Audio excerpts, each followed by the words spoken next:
Bismillahirrahmanirrahim. Assalamualaikum warahmatullahi wabarakatuh. Bismillahirrahmanirrahim. Alhamdulillahirabbil alamin wassalatu wassalamu ala asyrofil anbiya'i wal mursalin sayyidina wa maulana Muhammadin wa ala alihi wa sahbihi ajmain, amma ba'du. Syukur kita panjatkan kehadirat Allah Subhanahu wa taala. Salawat dan salam semoga tetap tercurah pada junjungan kita Nabi besar Muhammad sallallahu alaihi wasallam. Pada kesempatan yang lalu saya sudah mengungkapkan terkait dengan salat kita, terkait dengan evaluasi salat kita, termasuk saya. Ya. Jadi kalau yang lalu saya menzitir satu surat Al-Ma'un, di situ jelas sekali salat itu yang tidak khusyuk, ya, yang tidak khusyuk percuma, artinya tidak memperoleh pahala yang maksimal. Di samping tidak cukup kita ini hanya sholat saja, tapi juga butuh peduli pada yang lain. Jadi ini keseimbangan antara kebutuhan individu kita dengan kebutuhan bersama.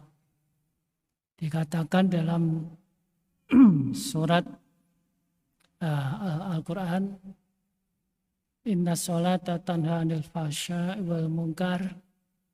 Di sholat, tentu ini sholat yang baik, yang khusyuk, yang bisa mencegah keburukan wal munkar dan kemungkaran. Jadi tentu tidak sekedar sholat sampai bisa mencapai menjadi orang yang baik. Kemudian awalu yuhasabu yaumal qiyamah as-sholah. Pada hari akhir kiamat nanti, amalan yang paling utama, paling dulu dihisab, diperhitungkan adalah sholatnya. Nah sekarang bagaimana kita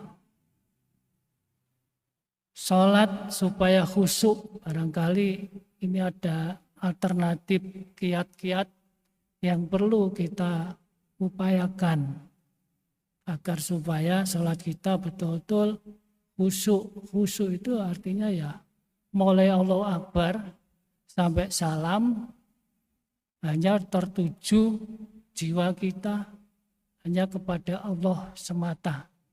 Ini memang mudah diucapkan tetapi sulit dilakukan meskipun kita sudah belasan bahkan puluhan tahun sholat. Ya hampir-hampir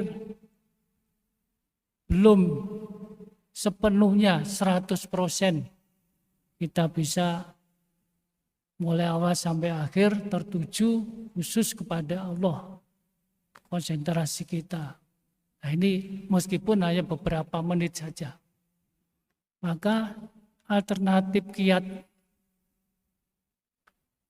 yang pertama adalah ketika kita sholat, kita harus mengkondisikan jiwa kita. Jiwa kita ketika mulai siap Allahu Akbar itu sudah dalam kondisi nol. Dalam kondisi nol itu artinya kita sementara melupakan semua hiruk pikuk kehidupan yang sudah-sudah itu. Apalagi kalau sebelumnya dalam kondisi stres, dalam kondisi tertekan, dalam kondisi mungkin sampai kondisi yang senang, yang berlebihan, itu harus dilupakan. Ini baru kita nanti di awal kita sholat kita akan bisa lebih khusyuk. Ya. Kemudian kiat berikutnya adalah sholat itu selalu harus bisa memahami dan menghayati seluruh ucapan, bacaan, dan seluruh gerak-gerik sholat kita. Kalau tidak bisa seperti itu, barangkali juga sholat kita tidak akan, paling tidak sulit untuk bisa khusyuk. Kita baca Allahu Akbar, tapi sama sekali jiwa kita tidak sepenuhnya berserah diri kepada Allah. Begitu juga Fatihah kita, begitu juga seterusnya sampai akhir itu. Sering-sering seperti yang lalu saya katakan, sholat kita sering jasmaninya saja, tapi rohani kita masih liar, mikirkan segala macam hiruk-pikuk kehidupan. Ini memang mudah diucapkan tapi sulit. Ya terus terang untuk saya sendiri termasuk sulit untuk bisa 100% khusyuk seperti itu tadi. Kemudian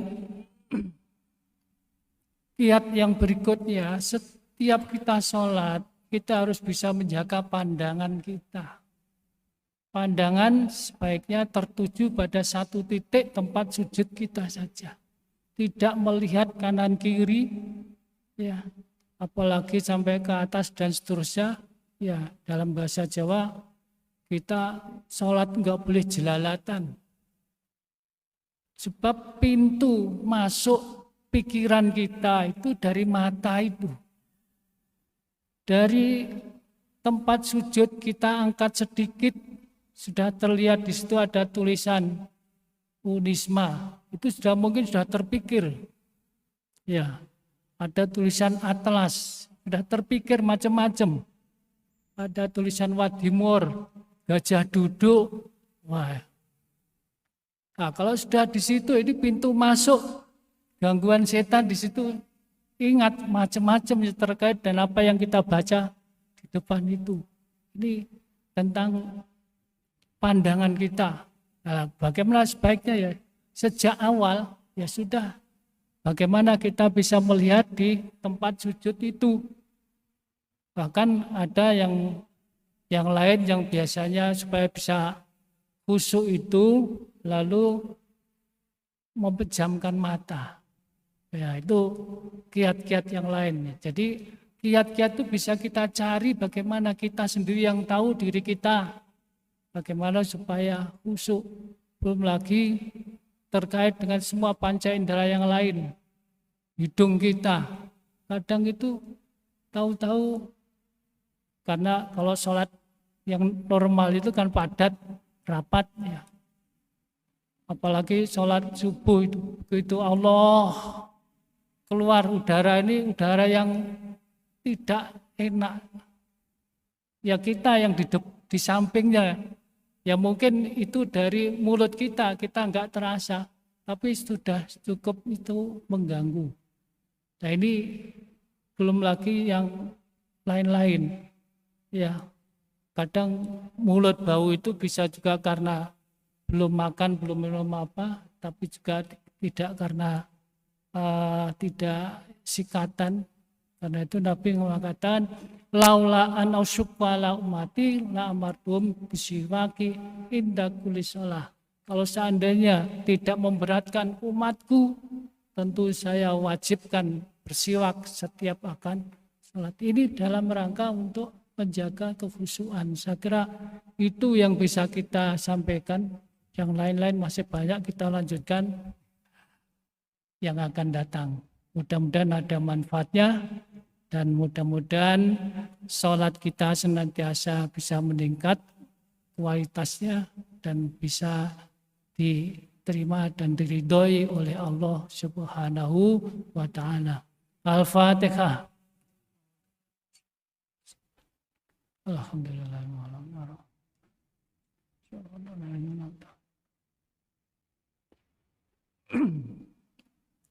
Bismillahirrahmanirrahim. Hamdan syakirin, hamdan naimin, hamdan yuafi ni'ama yukafi mazidah. Ya Rabbana lakal hamdu kama yanbaghi li jalalikal karim wa adimi sultanik. Allahumma sholli ala sayyidina Muhammad. Alhamdulillahi rabbil alamin. اللهم ربنا هب لنا من أزواجنا وذرياتنا قرة أعين واجعلنا للمتقين إماما واجعلنا للمتقين إماما. اللهم ربنا لا تزغ قلوبنا بعد إذ هديتنا وهب لنا من لدنك رحمة إنك أنت الوهاب. اللهم أعنا على ذكرك وشكرك وحسن عبادتك. اللهم أرنا الحق حقا وارزقنا اتباعه وأرنا الباطل باطلا وارزقنا اجتنابه. ربنا آتنا في الدنيا حسنة وفي الآخرة حسنة وقنا عذاب النار وادخلنا ووالدينا وأهلنا وذريتنا جنة مع الأبرار يا عزيز يا غفار يا رب العالمين. سبحان ربك رب العزة عما يصفون وسلام على المرسلين والحمد لله رب العالمين. الفاتحة.